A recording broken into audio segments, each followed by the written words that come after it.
I'll be responding to these messages right here. Hello again, everyone, and welcome to this week's edition of DMs with PM. It is an absolute pleasure to have you here for yet another program. And of course, as always, we invite you to share the live so that folks in the diaspora as well as home will have the opportunity to tune in and be a part of the conversation with our evening. Once again, we want to welcome our listeners on Power FM, Fusion FM, Vibes FM Karaku, Hot 98, Star FM, We FM, Top FM, and of course you can join We FM at 7 p.m. later on to get the rebroadcast of this evening's program. As always, an interesting program is ahead of us. So we'll take a quick break and be right back.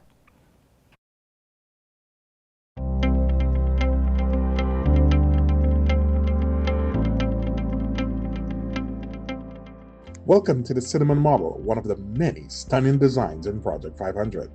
The home offers 944 square feet of living space, not including the veranda. It includes 3 bedrooms, 2 bathrooms, and a dedicated laundry storage area, all centered around an open kitchen, living, and dining space for everyday comfort. In the current view, it works at 70% completion, having rough plumbing already in place, electrical, interior walls, and ceiling finishes to be installed soon.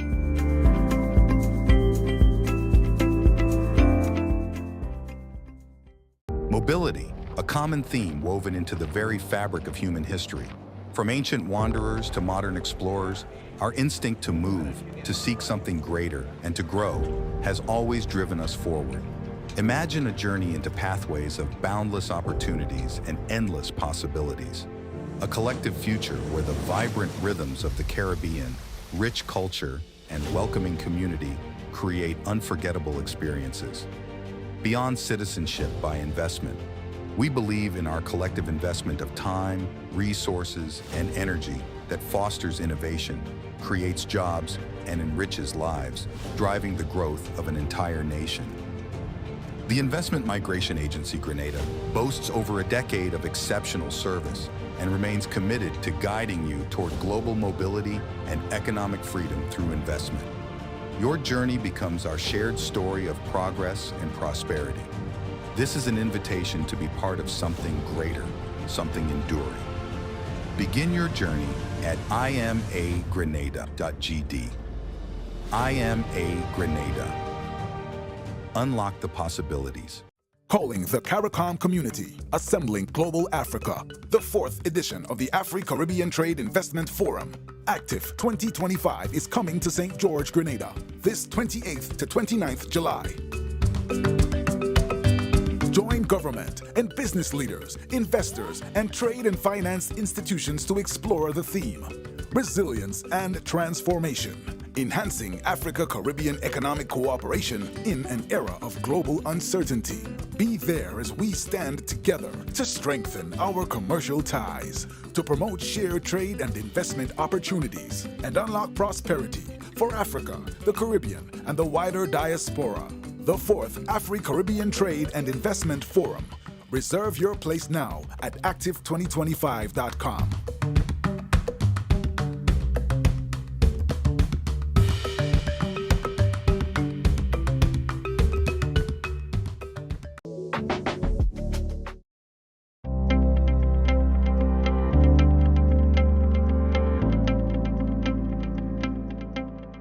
Welcome to the Cinnamon Model, one of the many stunning designs in Project 500. The home offers 944 square feet of living space, not including the veranda. It includes 3 bedrooms, 2 bathrooms, and a dedicated laundry storage area, all centered around an open kitchen, living, and dining space for everyday comfort. In the current view, it works at 70% completion, having rough plumbing already in place, electrical, interior walls, and ceiling finishes to be installed soon.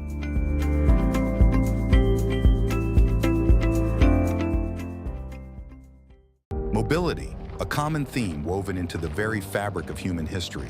From ancient wanderers to modern explorers, our instinct to move, to seek something greater, and to grow has always driven us forward. Imagine a journey into pathways of boundless opportunities and endless possibilities.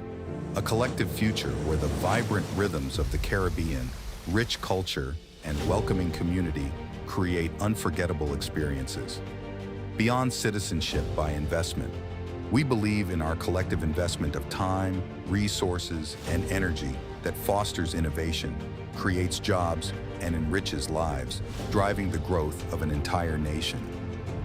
The investment migration agency Grenada boasts over a decade of exceptional service and remains committed to guiding you toward global mobility and economic freedom through investment. Your journey becomes our shared story of progress and prosperity. This is an invitation to be part of something greater, something enduring. Begin your journey at imagrenada.gd. Electrical, interior walls, and ceiling finishes to be installed soon.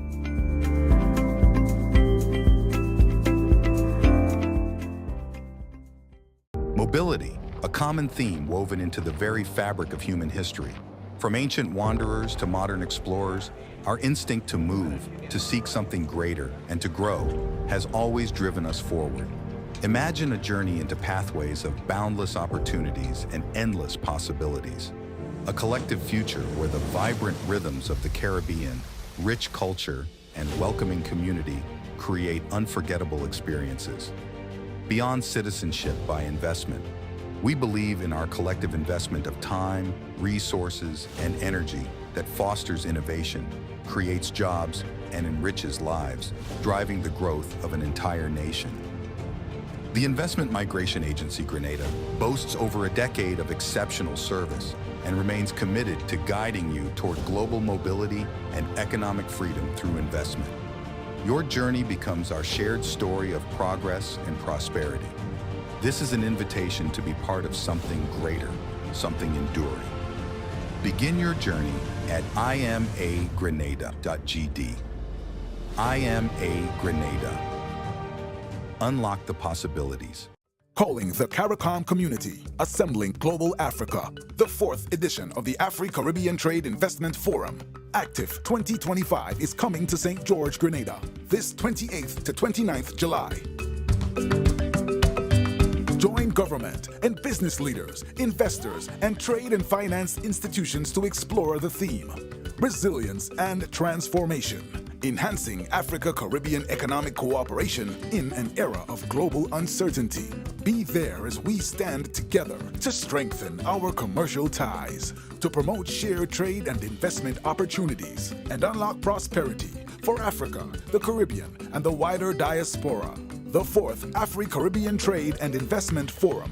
Reserve your place now at active2025.com.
I'll be responding to these messages right here. Hello again, everyone, and welcome to another edition of DMs with PM. Our apologies for the late start, but of course, we had a little technical difficulty, but we seem to be up and running, and we're going to have a good show, right? So, without any further ado, let me say special afternoon, evening, night to you wherever you are listening and viewing this live stream, DMs with PM. Special evening to all listeners on Power FM, Fusion FM, Vibes FM Karakou, Hot 98 Star FM, and of course you can catch the rebroadcast at 7 p.m. on WeFM and on Sundays 6 p.m. on Top FM. Not forgetting our viewers on YouTube and of course Facebook. It's always a pleasure to have you here, and we welcome the interaction, and as always we invite your questions so the PM will be able to answer them directly. Without any further ado, as we said, share the live and let's give folks the opportunity to be a part of this awesome program this evening. Once again, we want to welcome our Prime Minister to the set. PM, good evening and welcome back to another DMs with PM. Good evening to you and good evening to all of our listeners and viewers worldwide. It's a pleasure to be here. This is the glasses edition. Oh, I need to put mine on in a second as soon as we start to read though. So how has your week been? We celebrated Father's Day on Sunday and we're getting ready to celebrate the 30th anniversary of the National Democratic Congress in office. So tell us a little bit about that. Good. Well, Father's Day was good. I spent it mostly with my son. So that was good. It was quiet. And I want to thank him for having a little cook-off with me. So Father's Day was good. We are about to mark the 3rd anniversary of the NDC administration in office. I want to start by thanking Grenadians for having the confidence to put their trust in us and to give us an opportunity to serve. The 3 years has flown by very quickly, but I think it's been a rewarding 3 years. We're all happy that we have had the opportunity to serve, and I hope, of course, there's always room for improvement, but I hope that the public is satisfied with what we have done thus far, and we look forward to the next 2 years. So before we speak a little bit on, of course, the anniversary and one of the events to mark the anniversary, do you ever regret leaving your lucrative business to become Prime Minister or to lead? No, I don't regret it. My personality is not the type to make a decision and then try to reverse it. The job of Prime Minister obviously is a very humbling one. It's an honor. There have only been, including myself, 9 Prime Ministers, so I think I fully appreciate the fact that it's a remarkable opportunity to serve. I think there's about 100 and something lawyers in Grenada, so it's quite clear that it's in a different category. But I don't regret it. I think it gives me an opportunity to serve and to help magnify tens of thousands of time over. It gives me an opportunity to influence not just young people in Grenada, but I think regionally, internationally, and particularly in Africa. And so I'm happy for that opportunity. I think it's just ensuring that as much as possible, I also try to enjoy the job, because obviously it could be stressful at times. So I think that's the important part.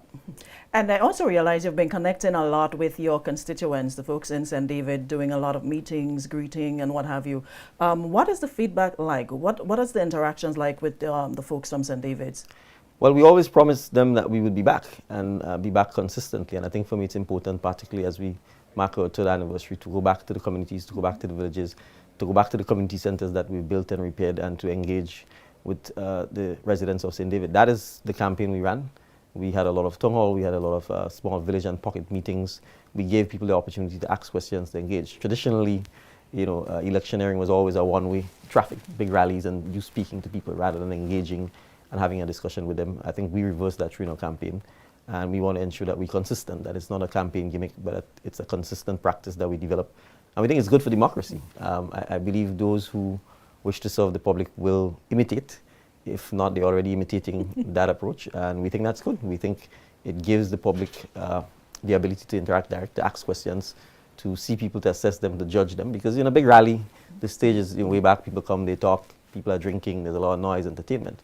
But when you're up close and personal, you could sense whether someone is answering you truthfully, whether they're dodging, whether when you look at them in the eyes, whether they avert your gaze, whether you put your hands to shake, whether they shake your hands or whether they wouldn't, whether they're scornful, whether they're not. So I think in a sense it's genuine people-to-people engagement. And frankly, I prefer that. If someone has to tell me something, I prefer that they say it to me directly. and I can then engage them and respond. So it's really our commitment to staying true, our commitment to engaging with the people. I will say this, when I entered politics, the single most popular unpleasant comment I heard was that you see the politicians around election time, and the next time you're going to see them is around the next election time. So I think I've always committed that the one question I'm sure the citizens won't ask me 5 years, 2 years from now is where did they? Right, they will know where I've been, they will know that I've been on the ground, I've been engaging with them, we've been giving them the opportunity to speak with us, and that's something that we take seriously. What would you say would be your biggest takeaway from all of those engagements? I think the biggest takeaway for me is the fact that two things. We have to make sure that we educate the citizenry as to how government works, because in many instances people don't appreciate that the government is actually a system, and it's not a one-man or one-woman show. So I think we have to make sure we continue educating the public about that. And the second takeaway for me is that people continue to want opportunities to improve themselves and to improve their families, and so it's important for us to be able to give them that opportunity. And give doesn't necessarily mean hand you something, but sometimes point them in the right direction, encourage them, support them, give them a word of advice. Of course, there are instances where it is something that you have to give to them, but in many instances it's actually a question of advice, mentorship, explaining, suggesting what needs to be done, and you find that people then make use of the opportunity to then go about their business in improving their lives. Awesome. So before we take the break, though, as I said, you have an event coming up on Sunday, the Prime Minister's Cruise. Yes. Talk to us about that. Yes, so it's actually a fundraiser. You know, I'm the MP for St. David, and to a large extent, I've never really done any fundraising to support the constituency in St. David. And I think after 3 years, I owe it to my constituents to make sure that we can do some fundraising, because to a large extent, the party has to also engage in a lot of community activities, a lot of community engagements, and you need funding to do so. Senator Adrian Thomas told me about this new fantastic boat by one of our local entrepreneurs, and I thought it would be a good opportunity to partner and support local and to do a fundraiser and give people the opportunity to also come and have a good time. I have not been on a cruise in a very, very long time, maybe decades.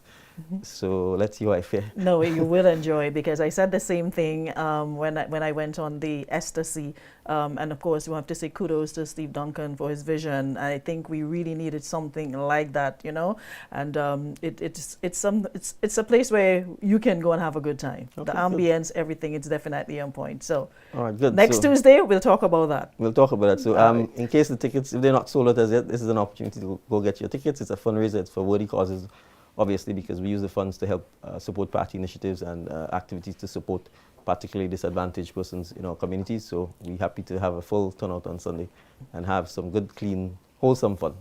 Fantastic. We have to take a break, viewers and listeners, but when we come back, we go straight into the DMs.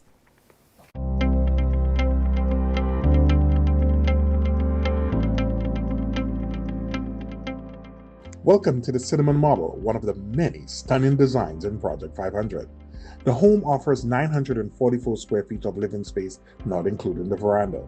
It includes 3 bedrooms, 2 bathrooms, and a dedicated laundry storage area, all centered around an open kitchen, living, and dining space for everyday comfort.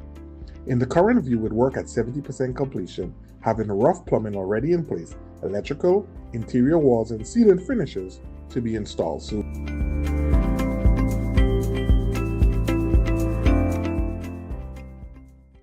Mobility, a common theme woven into the very fabric of human history. From ancient wanderers to modern explorers, our instinct to move, to seek something greater, and to grow has always driven us forward. Imagine a journey into pathways of boundless opportunities and endless possibilities. A collective future where the vibrant rhythms of the Caribbean, rich culture, and welcoming community create unforgettable experiences. Beyond citizenship by investment, we believe in our collective investment of time, resources, and energy that fosters innovation, creates jobs, and enriches lives, driving the growth of an entire nation. The Investment Migration Agency Grenada boasts over a decade of exceptional service and remains committed to guiding you toward global mobility and economic freedom through investment. Your journey becomes our shared story of progress and prosperity.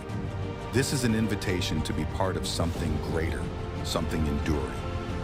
Begin your journey at imagrenada.gd. I am a Grenada. Unlock the possibilities. Calling the CARICOM community, assembling Global Africa, the 4th edition of the Afri-Caribbean Trade Investment Forum. Active 2025 is coming to St. George, Grenada, this 28th to 29th July. Join government and business leaders, investors, and trade and finance institutions to explore the theme, Resilience and Transformation, enhancing Africa-Caribbean economic cooperation in an era of global uncertainty. Be there as we stand together to strengthen our commercial ties, to promote shared trade and investment opportunities, and unlock prosperity for Africa, the Caribbean, and the wider diaspora. The 4th Afri-Caribbean Trade and Investment Forum. Reserve your place now at active2025.com.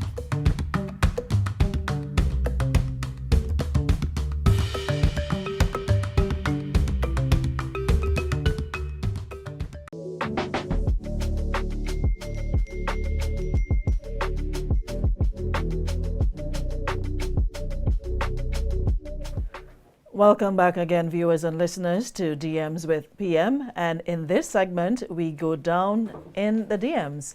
Let's hear what you have to say and, of course, give the Prime Minister an opportunity to respond to your questions. I believe we have the first question from Patrice Greaves on leadership and governance. And she's asking, do you ever regret leaving? I think we basically asked that one already, but we can probably just throw it in there to see that we asked. Do you ever regret leaving your successful career and private life to govern a country with complex challenges and critics, despite your efforts and impact? The answer is no. I don't regret it. You obviously will never get everyone to agree with you, nor should you expect that. And criticism, once it's constructive, is actually good. So from that perspective, I have no issues with criticism. I think it's important, if you get an opportunity to serve your country and you can do so, that you actually take that chance. So I'm very happy that I'm able to do so and that I'm able to impact the lives of the citizens of Grenada. So since it's our 3rd anniversary, I just want to again express my profound appreciation to the citizens who've given me this opportunity to serve. Okay. And we have another question from Jarvis Dabrio on cybercrimes. Is there any plan to bring back Section 6 of the Electronic Crimes Act? If no, what plans are there to combat the increased cases of severe cyberbullying targeting Grenadians? All right, Jarvis, thank you for the question. I actually can't tell you off the top of my head what Section 6 of the Electronic Crimes Act says, so I would actually need to see it in front of me.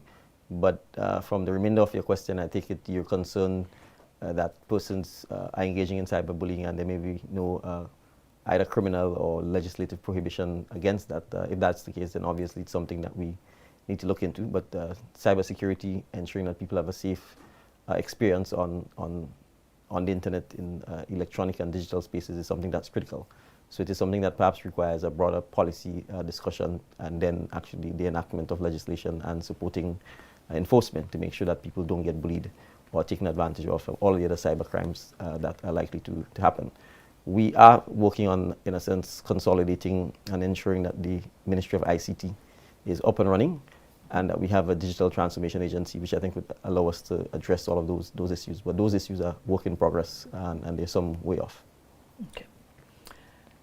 And we have another question from Ahmad Barry. It asks, does your administration plan to implement a local government system to improve access to essential services within each parish? Thank you, Ahmad, for that question. It's an important question. It's something that I personally feel strongly about, and I think we actually ultimately have to do. Carriacou and PT Martinique have been earmarked for local government. It's something that the citizens there feel passionately about. For obvious reasons, they are separate islands separated by the ocean. And I think as a member of Parliament, I experience it daily, where with virtually no staff, I mean, we've got about 3 staff members per constituency, and no resources. People expect you to deal with everything from a block drain to spilled garbage, to potholes, to issues in schools, to major infrastructure issues, and then you still have to deal with national issues. So I think certainly if we look at places like St. Lucia, for example, where you have a mayor and so on for Castries, or Trinidad a mayor for Port of Spain, San Fernando, etc., I certainly think in our case we should get to the point where local government is implemented. There is legislation on the books, but we would have to work on putting the administrative measures in place to support that, and it helps for local democracy as well, and it could be a breeding ground for future generation of politicians to come through the national system.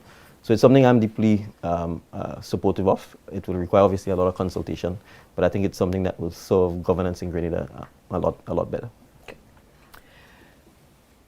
Carolyn asks, what do you think of telehealth and using this means to improve the healthcare system in Grenada? Well, I certainly think it is something that is a tool that we should use. We certainly need to use technology as much as possible to improve access to health. And you can think of simple examples where if you have a senior citizen, for example, who may be physically challenged and is at home, and you can have a doctor who can either, whether via video call or even just regular telephone call, be in a position to provide advice or counsel to the patient remotely or in a distant area, or if, for example, when you have natural disasters, for example. So there's something that I think we certainly have to look at.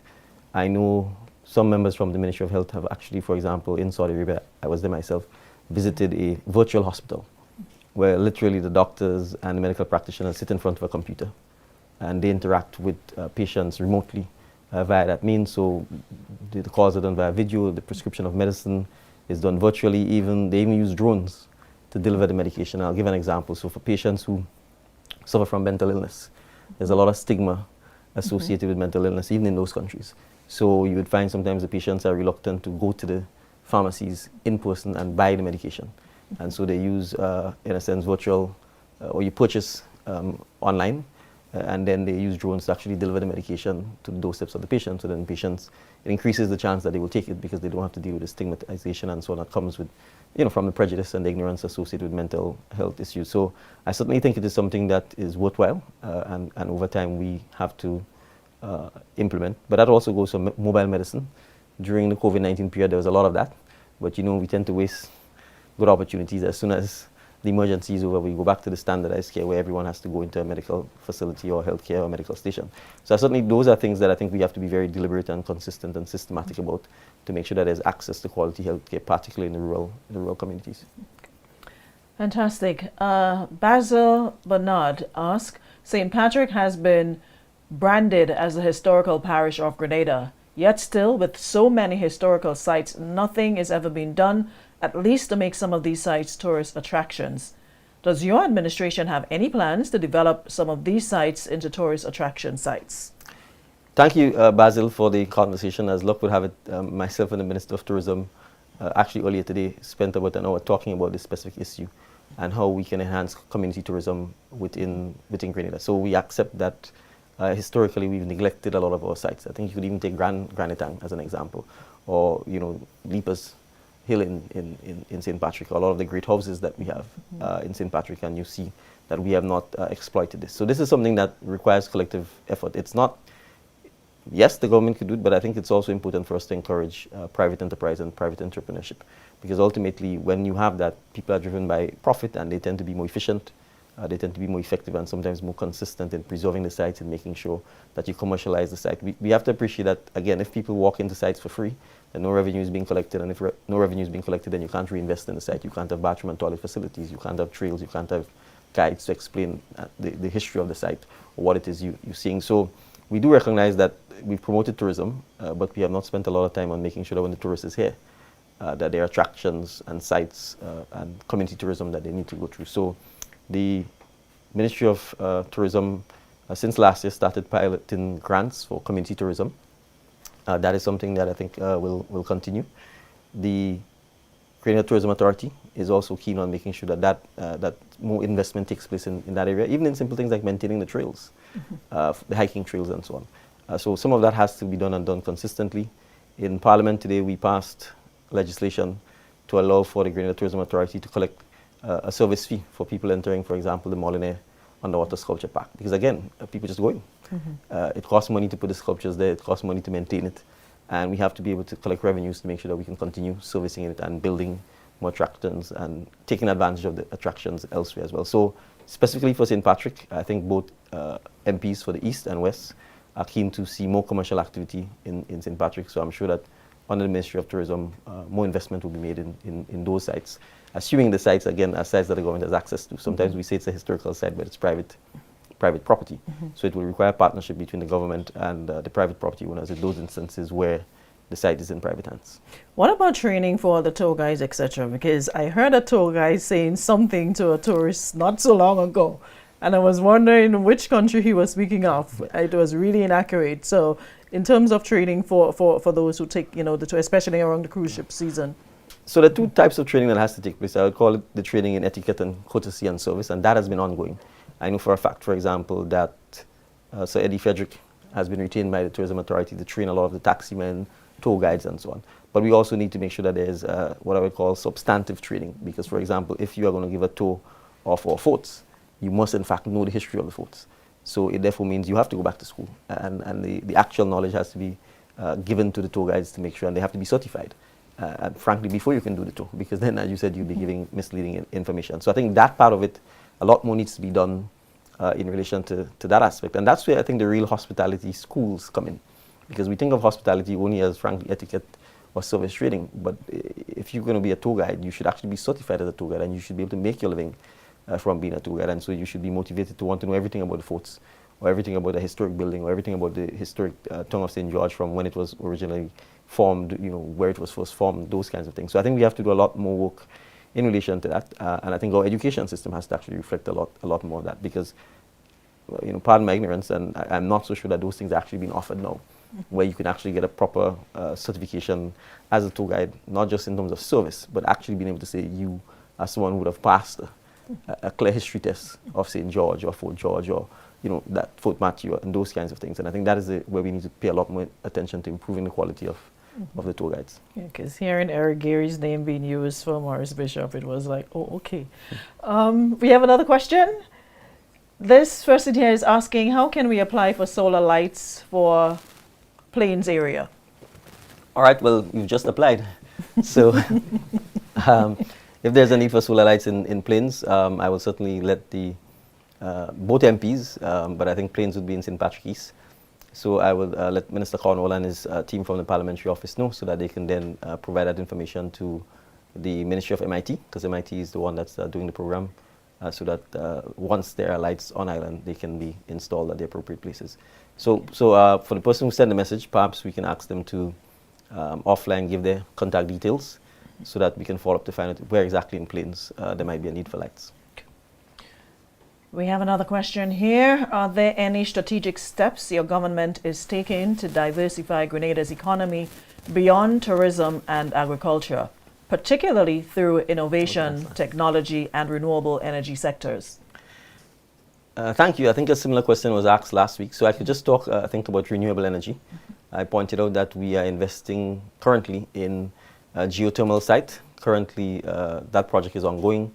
We're at the point where we have to do some test wells in 2 locations. The test wells obviously will tell us whether or not there's commercial quantities of heat. We are embarking upon a 15 megawatt renewable solar project with battery storage at the Maurice Bishop International Airport. The request for proposals went out recently. So we're expecting bids, and hopefully we are expecting one successful bid as a fund, that we should be able to start this project shortly. Currently, as well, we are encouraging, obviously, persons to, as much as they can, to do solar farming either on their rooftops or even in small commercial quantities, and that is ongoing. People get licenses through the PRFC, and then they're able to get on the grid. The challenge with the renewable energy space right now is that the electricity grid doesn't have the capacity to take on large amounts of renewable energy, and we have to make some significant improvements and investments in the grid for that to happen. On the innovation side, Grenada to a knowledge-based economy, and so that's one of the reasons why ICT is a critical aspect of pursuing that. I'll just give a simple example. On the 4th of July, we are likely to be graduating in excess of 60 persons who would have been members of the cybersecurity training program that we ran.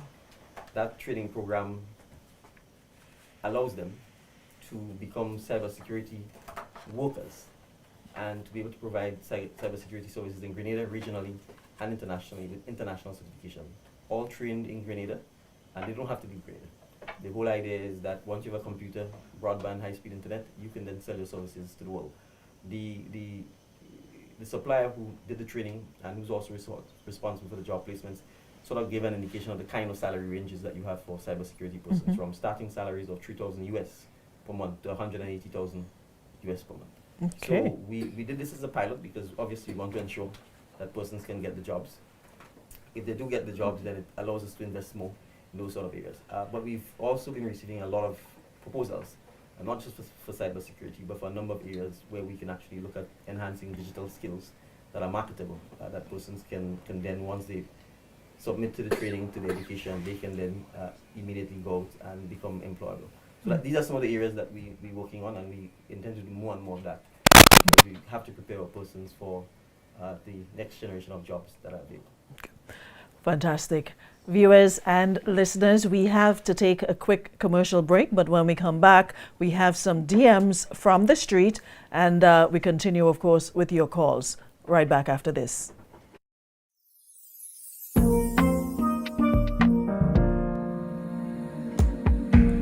It's like the water pure and clean. It's a comfort anytime you need it. It's for everybody, fresh and green. You can count on us, there's nothing like it. It's homegrown. It's island pure. It's homegrown.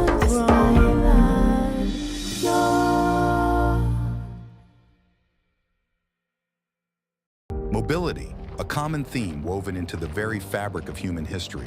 From ancient wanderers to modern explorers, our instinct to move, to seek something greater, and to grow has always driven us forward. Imagine a journey into pathways of boundless opportunities and endless possibilities. A collective future where the vibrant rhythms of the Caribbean, rich culture, and welcoming community create unforgettable experiences. Beyond citizenship by investment, we believe in our collective investment of time, resources, and energy that fosters innovation, creates jobs, and enriches lives, driving the growth of an entire nation. The Investment Migration Agency Grenada boasts over a decade of exceptional service and remains committed to guiding you toward global mobility and economic freedom through investment. Your journey becomes our shared story of progress and prosperity. This is an invitation to be part of something greater, something enduring. Begin your journey at imagrenada.gd. IMA Grenada. Unlock the possibilities.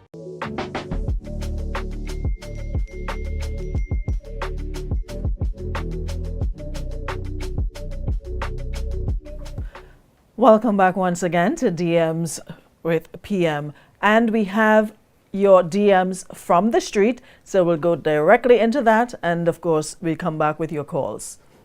My name is Davis Joseph. I do shoe repair, and I'm also a journalist by profession. I would like to ask the Prime Minister two questions. My first question is, we in the nation would like to know as to, since Donald Trump has been the President of America, have taken over second rung, we would like to know as to how much persons that has been deported from America to Grenada. We'd like to know how much deportees that has returned, how much person that has returned to our Spice Isle. And what structure have he put in place to deal with these deportees as they come along? Because there might be deportees who are serial killers, who has been in jail, who has been in gangs. So we would like him to explain to the nation as to what structures he have in place to deal with these kind of people when they are deported, and how much person that has been deported back to our Spice Isle. Yeah. Yes, it's a very serious question. I actually don't have the statistics on this. I can say, however, pretty safely, based on my last conversation with the Minister for Foreign Affairs and the Immigration Department, that we have seen no increase in numbers of deportees since President Trump returned to the White House. Any deportees would be the sort of normal standard processes that happened in the past. And I think as a result of that, we don't necessarily need to have a system in place to treat with it, because we don't envisage a large influx of deportees into Grenada. But if they're deported into Grenada and they're citizens of Grenada, they're entitled to live in Grenada. They would not have committed any crimes in Grenada. But obviously the security forces will monitor and make sure that we can keep an eye on things in the event any of the deportees engage in or seek to engage in criminal activity in Grenada.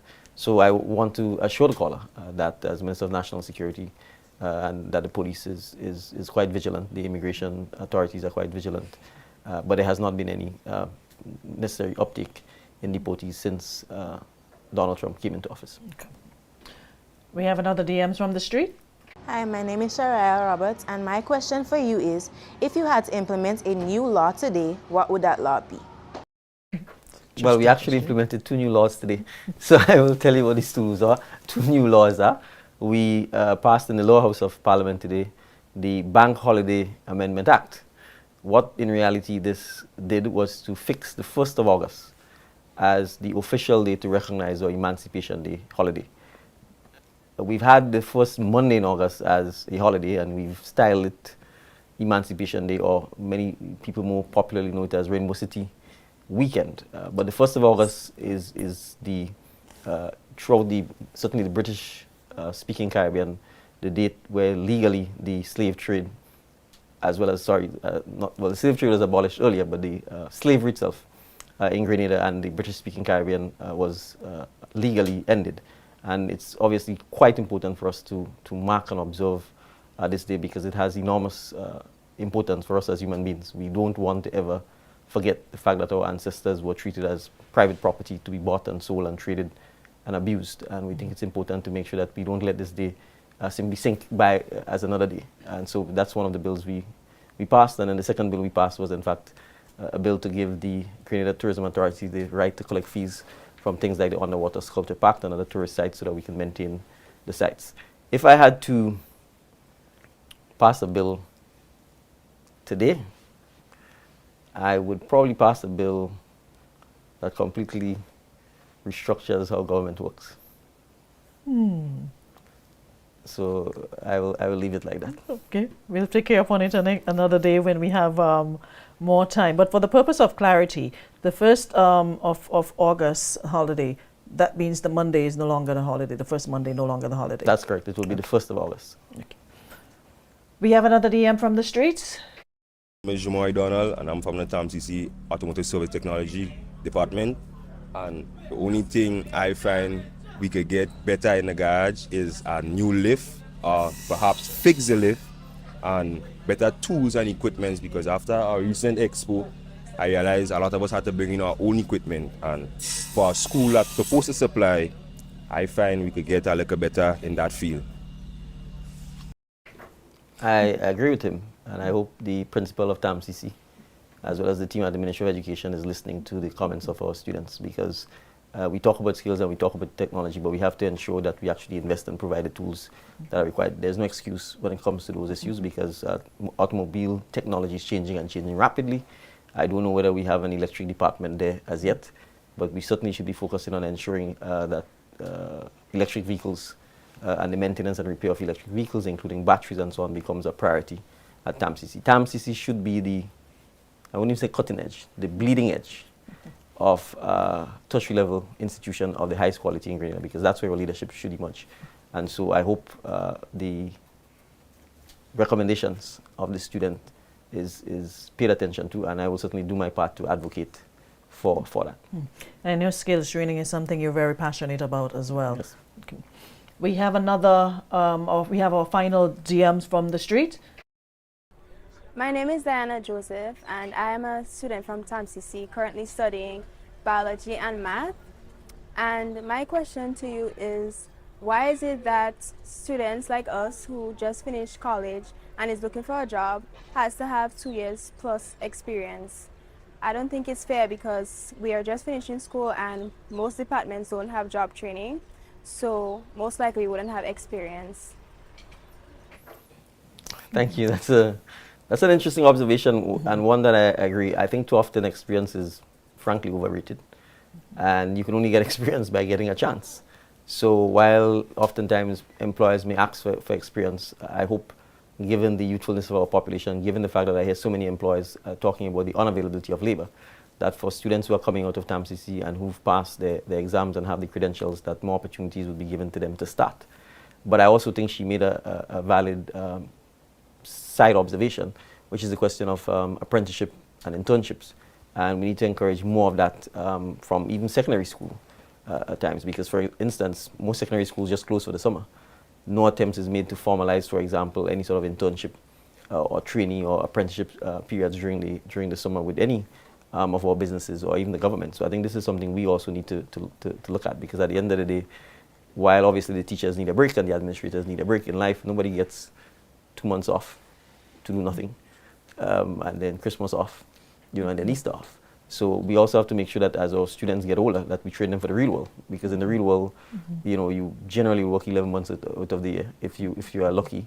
Most people start with 2 and 3 weeks holiday, then perhaps a month, and if you really get lucky, you might get 5 or 6 weeks. So I think it's also important for us to, as our students get older and more mature, that we also help them by having the apprenticeship, by having the internship and the training taking place. And that's one of the things I really love about the US. You have the opportunity to do internship, as you said, during the holiday season, etc. And that is how you get the experience. So when you're in the world of if you get employed, you're able to function properly. We now go to the phone lines, and of course 423-3104, that's the number to call. So if you have a question for the Prime Minister, you can call, and we ask that you please keep it as brief as possible so we'll get in more calls. All right, so caller, good evening, welcome to the program. Good evening, Aruna. Yes, good evening, welcome. Good evening to you, to the guest, Honorable Prime Minister. Good evening. Yeah, I have 2 questions that will be very fast. If I repeat myself, I'm sorry, I just tuned into the program, yeah? Go ahead. Yeah. I want to know the cliff woven rule, whereby the Caribbean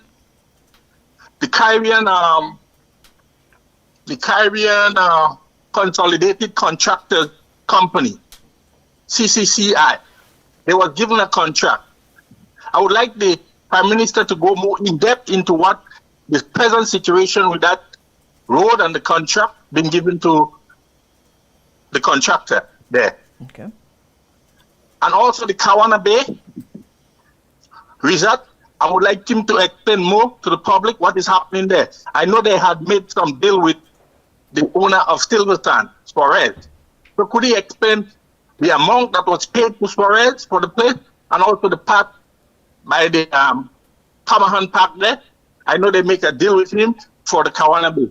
Could you explain more of that? Thank you so much, caller. Sure, thank you very much for the questions. And so yes, a contract, a bid process took place, and CCCI won the bid, and they were awarded the contract.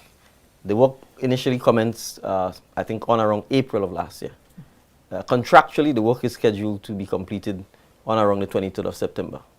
Unfortunately, the work is significantly delayed by 5, perhaps now going on to 6 months. It is not a state of affairs that I'm happy with. It is not a state of affairs that the Ministry of Infrastructure is happy with. And it is not a state that the consultant, which is SAFED, whose principal is Mr. Timothy Bob, is happy with. We have engaged in extensive correspondence with the contractor. And I think, if I'm not mistaken, tomorrow, the Permanent Secretary is going to be meeting with the contractor. We have also sought, in an attempt to hasten the pace of the work, to have variation orders where some of the work is being subcontracted, particularly the retaining walls and so on. But for some of this to happen, the contractor himself has to do certain things. This was it is a main artery, and in an attempt to hasten the work, we had closed off the entire road so that there would be no traffic management issues at some considerable inconvenience to the citizens of the country. Because we also wanted to lay the new Nawasa pipes as we are repairing the road, so that we don't have to repair the road and then go take up the road after. But unfortunately, as I've said, the work is significantly delayed.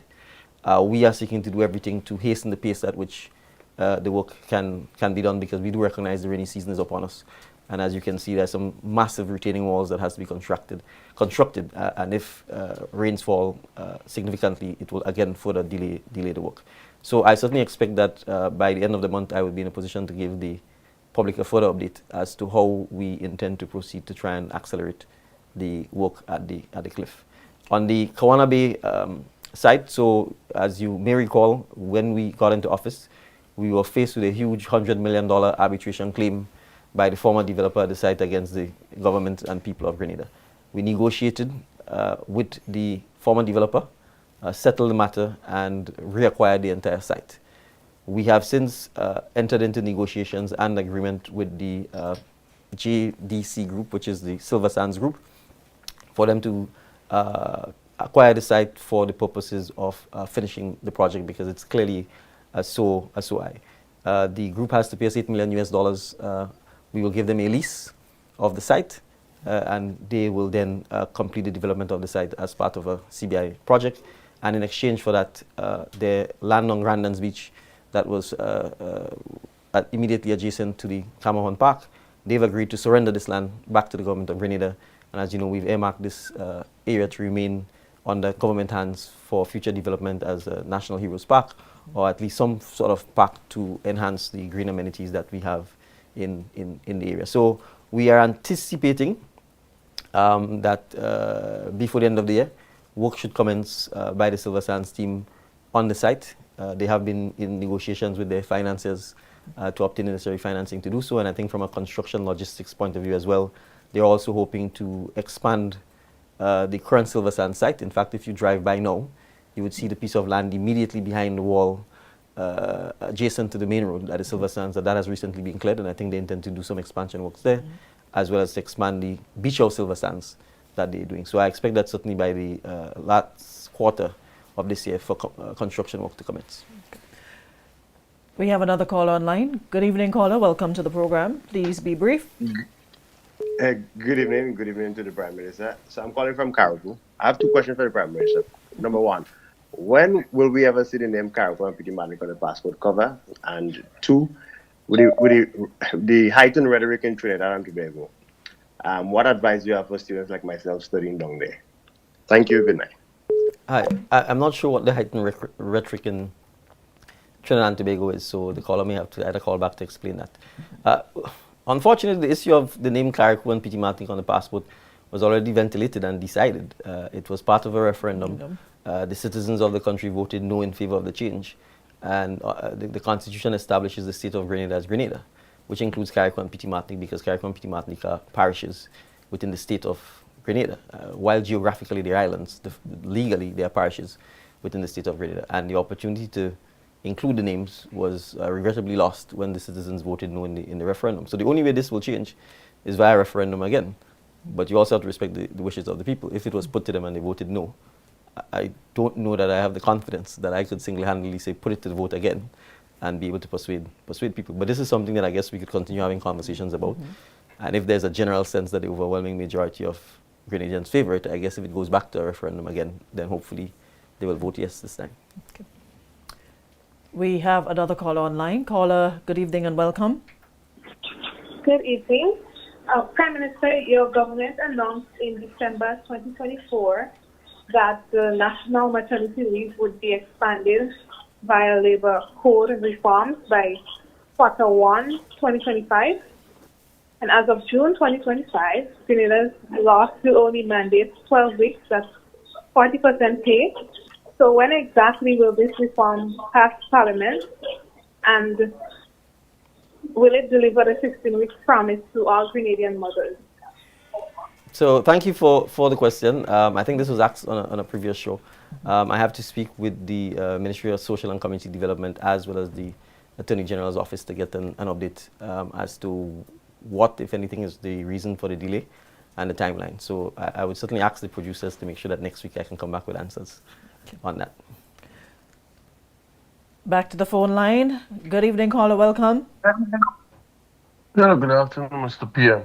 Mr. PM, I'd like to inquire, does the police force have access to, at every police station within the state, to a megaphone or a bullhorn for emergency use, for crowd control, so that you can issue instructions so that a situation like what occurred in St. Mark may not occur again, where someone loses their life carelessly? Because if you have a megaphone, you can issue instructions to people to disperse. If you have a megaphone, you can utilize it when you have emergencies.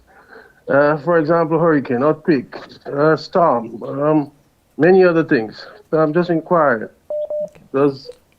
Thank you, caller. Well, thank you for the inquiry. I actually can't answer the question because I don't know. I can certainly inquire from the Commissioner of Police.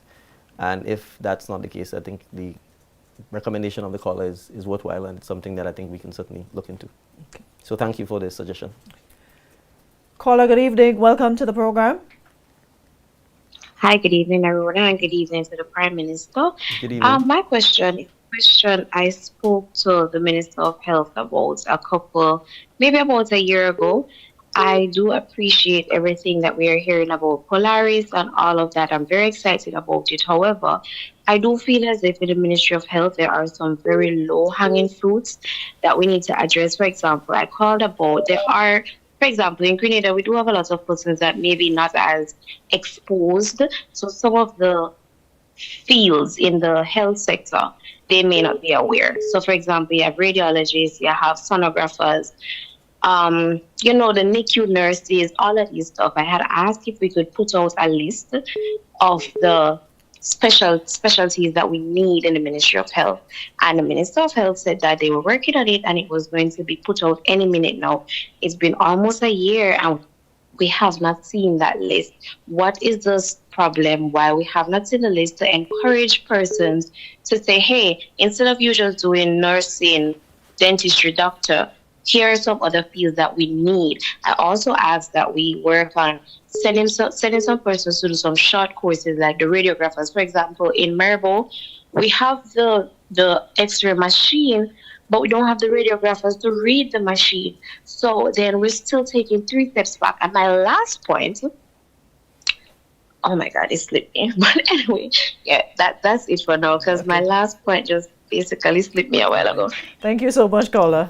No, thank you. I mean, her comments are spot on, and I have to agree with her. In fact, I had requested a list of all of the vacant positions or unfulfilled positions in the Ministry of Health, and I obtained it. So I know for a fact that the list exists. One of the things we've tasked the Minister for Education and a subcommittee he leads is, in fact, to review our entire scholarship policy.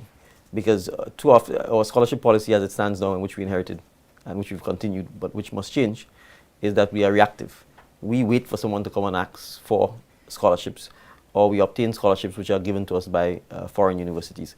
But the fact is, to drive our own development, we must know what are the areas that are critical and that we have significant shortages in, and then be able to say, how will the state assist in the educational investment that is required to ensure that we get adequate, we may not be able to get all because our population is still relatively small, adequate numbers in some of the critical areas, and healthcare is one of those. So I completely agree with her. I believe that the Minister for Education and his team are working on the scholarship policy, and by September we should be there. But there is no doubt that all of the affiliated and allied healthcare careers are just as important as the obvious doctor, nurses, dentistry that we know. But even in dentistry and those areas, we have significant shortages in Grenada. So it is something that I completely agree with her, and I don't know why we have not been a bit more aggressive from the Ministry of Health perspective in terms of saying these are all of the careers, but it's something that I certainly will take up with the Minister. So thank you, caller, for the recommendations. Okay. Good observation.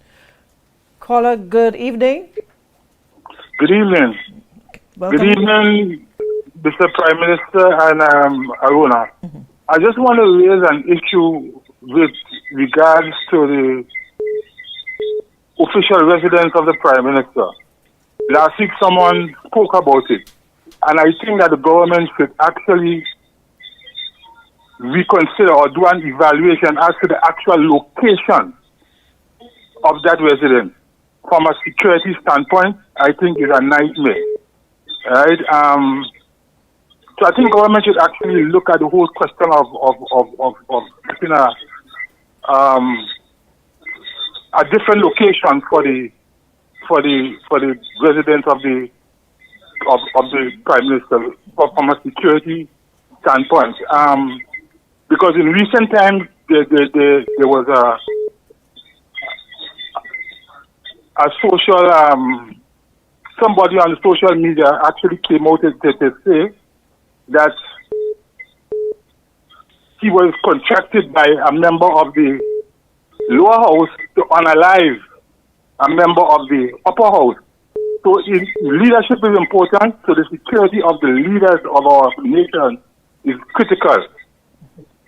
So I think that is something the government should actually look at, instead of trying to refurbish, look at the relocation of the Prime Minister's residence. Thank you, caller.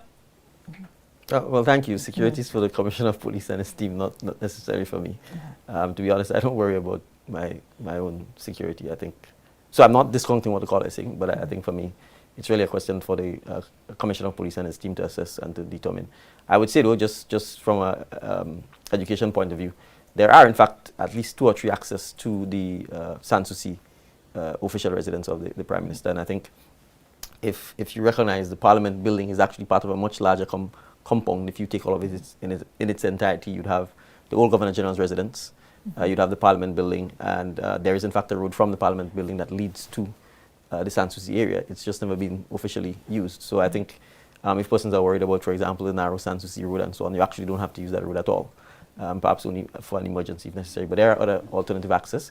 And there's an opportunity, I think, to create what I would call a central compound, because it includes the old house that Morris Bishop lived in. It is likely that the Halls of Justice is also going to be located up into that compound. So we may be able to actually consolidate the security issues over all of the central important government buildings, the Halls of Justice, the Parliament building, the Governor General's residence, the Prime Minister's residence, and have a complete compound, including perhaps even residences for the judges. So there's a significant amount of land there. So I think it's a question of properly configuring it and then securing it. Caller, good evening. Welcome to the program. Go right ahead.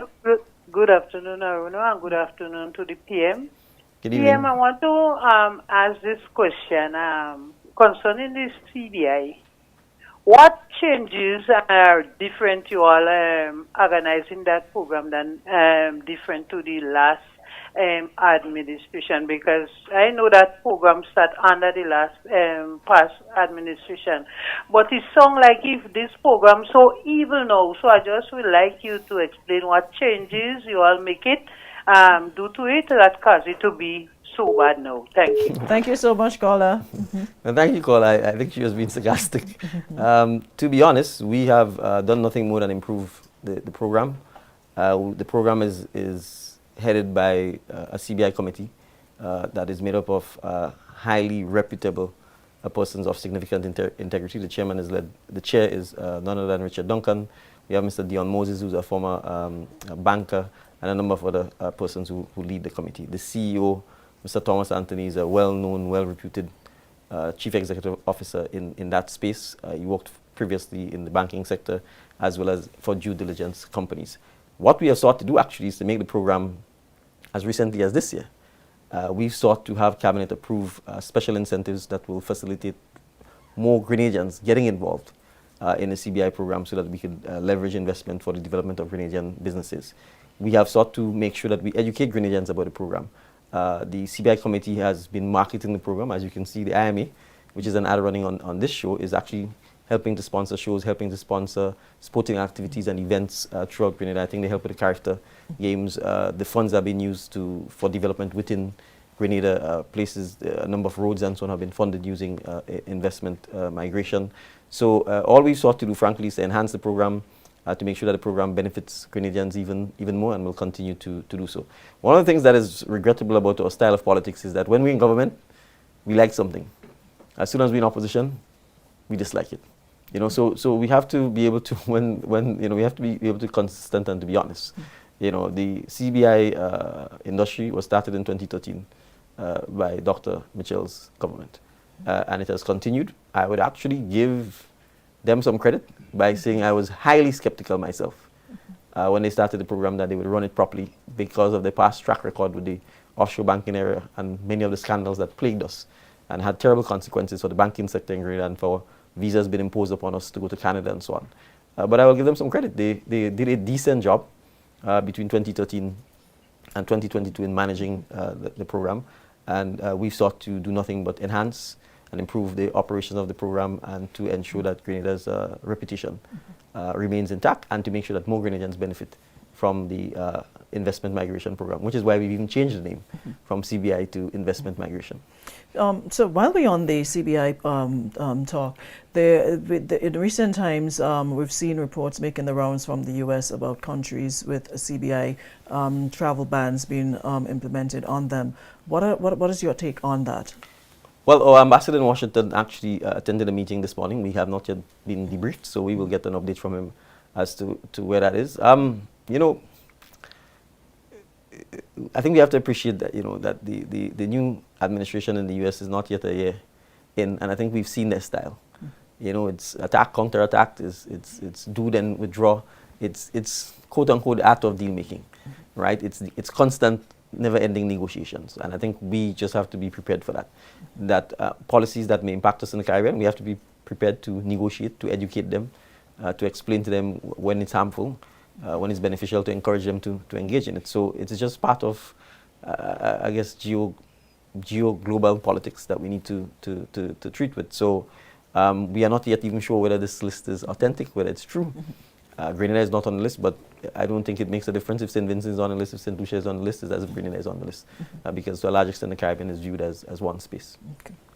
I have a question here. This person has been sending it forever before we take another call and end shortly.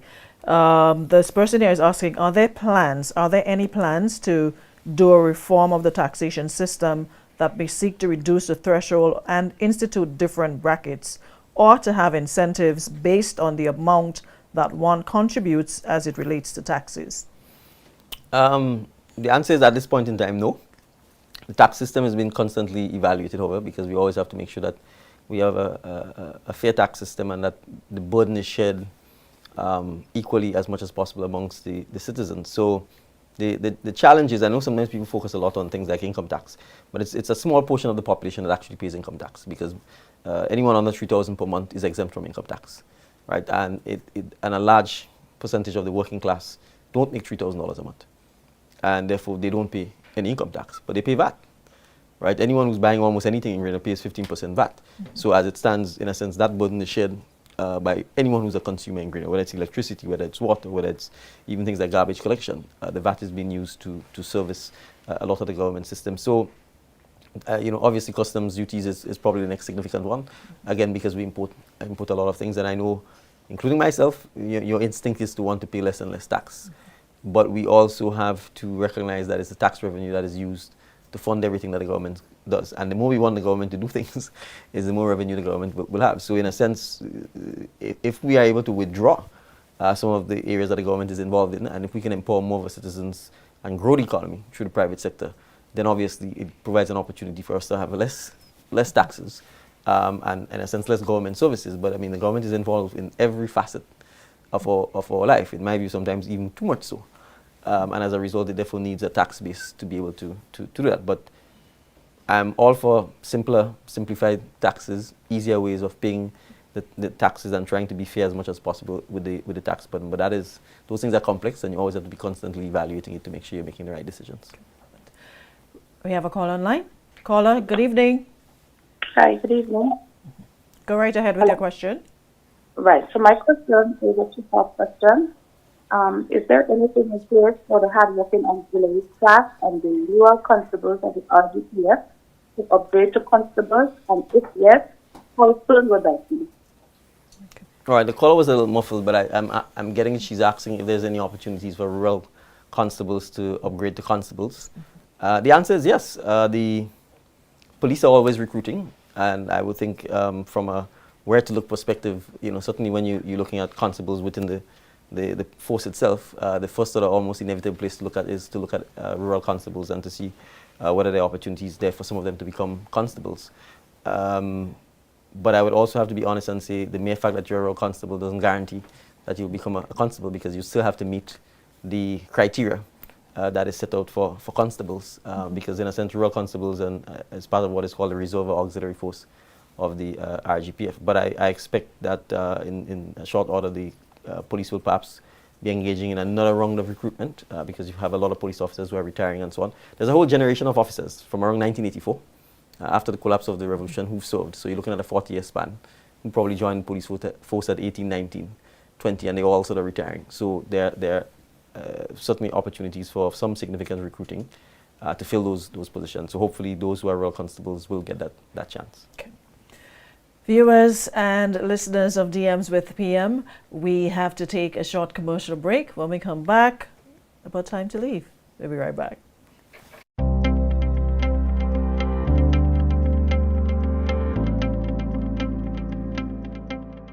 Welcome to the Cinnamon Model, one of the many stunning designs in Project 500. The home offers 944 square feet of living space, not including the veranda. It includes 3 bedrooms, 2 bathrooms, and a dedicated laundry storage area, all centered around an open kitchen, living, and dining space for everyday comfort. In the current view, it works at 70% completion, having rough plumbing already in place, electrical, interior walls, and ceiling finishes to be installed soon.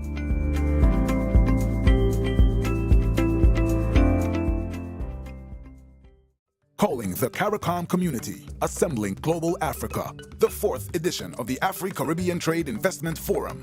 Active 2025 is coming to St. George, Grenada, this 28th to 29th July. Join government and business leaders, investors, and trade and finance institutions to explore the theme, resilience and transformation, enhancing Africa-Caribbean economic cooperation in an era of global uncertainty.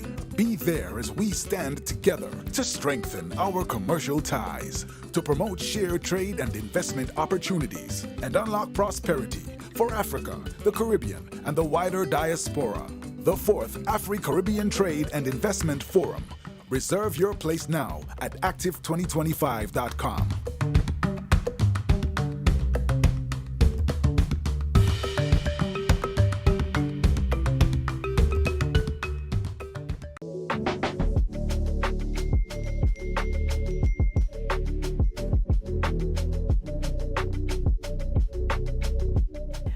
Welcome back once again, viewers and listeners of DMs with PM. As always, all good things must come to an end. But before we go, last week we gave the Prime Minister some homework, right? And we told him about the movie, the Tyler Perry movie Straw, that we needed his feedback on. I'm happy to report that he did look at it, and now we will get his feedback. So I have to reluctantly admit that I thought it was a good movie. I thought the 3 main female characters were very good. The lead character, the bank manager, and the lead female police officer. So I think they all, as black actors, did very well. I think the lead actor was quite good. The ability to, in a short space of time, obviously in an intense sort of repetitive setting, go from 0 to 100 and then back down, I think was quite an amazing accomplishment, and it was believable, and I think it shows, though, that in circumstances like this, if your child is taken away from you in an environment where you feel you're doing everything to keep her and to protect her, that it is something that could cause someone to snap and to break, and it's kind of the last straw. So, but it also shows, I think, the strength and power of black women, and I actually think it was an amazing movie. I'm not normally a fan of Tyler Perry, so he's getting some reluctant thumbs up from me. Or 2 thumbs up, I think, is how the American movie critics normally do it. Studio crew, yay or nay? How many agree with the Prime Minister? Yay? Well, I don't know. The studio, then I have to wonder what the studio crew... We need a yay. The studio crew we need a yay. Do we agree yay? I haven't seen it. So we have 1 yay. And we have 1, 2, 3, 4, 5, 6 nays, 7 nays. Okay, so the Prime Minister spoke and we listened. Guys, it has been an absolute pleasure taking you through. But before we leave, Honorable Prime Minister, maybe we can use this opportunity with the 30th anniversary coming up to speak to your constituents and, of course, the Grenadians at home and abroad. So, no, absolutely. Thank you. First, let me, I think, address all of our citizens, particularly my own constituents in St. David. It's been an absolute honor and pleasure to represent them first and foremost in Parliament, and then second, to be given the opportunity to lead the government as the Prime Minister. The support from the Grenadians in the diaspora, as well as sometimes what I would call the friends they've brought along, because I meet many Caribbean citizens who sometimes tell me I'm the Prime Minister as well. So it's been an amazing opportunity to serve. I look forward to doing so over the next 2 years. And I certainly want to say to Grenadians, I think they can be proud. They can celebrate with us. We were called all kinds of names, I think, when we offered to serve. But the wisdom of the Grenadian people shone through, and they spoke with a clarion call for change. We are certainly doing everything we can to fulfill that mandate. There's still a lot to come. We've done a lot. We are not going to let up. We are not going to relent. And I think it's important for the citizens to continue supporting the government, continue supporting the MPs, now more than ever. The naysayers, the enemies of progress will come up with all kinds of distractions to make us look away, to pull persons down, personal attacks, allegations of this, allegations of that.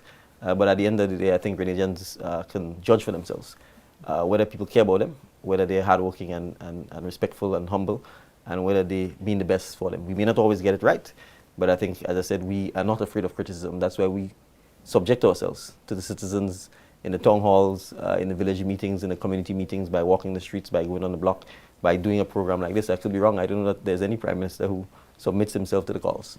They may have a radio program where they may oftentimes be given information, but I'm here as much as I can every week to answer your questions, to answer your calls, and where necessary to take action and to follow up. So thank you for the opportunity to serve. It's been a remarkable 3 years. It's flown by literally. I expect the next 2 years to perhaps go by even faster, but we look forward to continuing to serve. Someone asking, election 2027, will there be online voting? Highly unlikely. You'd have to come and vote in person. And they're also asking, does that mean you will give us more than two terms? We'll punt that question off until until we win the next the second term. Put this one on ice until? Yes. Okay, so that depends. All right, again, folks, thank you so very much for giving us your time for another week. We really, really appreciate you, all the callers, all those who sent in their DMs. We really and truly appreciate you. To all the radio stations carrying this live broadcast, Power FM, Fusion FM, Vibes FM, Karakou, Hot 98, Star FM, We FM. Of course, you can tune in at 7. And, well, it would be a little bit later, but you can tune into We FM if you missed the start of today's show. And also on Sunday at 6 p.m. on Top FM, you can catch the rebroadcast. So until next Tuesday, thank you so very much, everyone. Do have yourselves a great, great rest of week.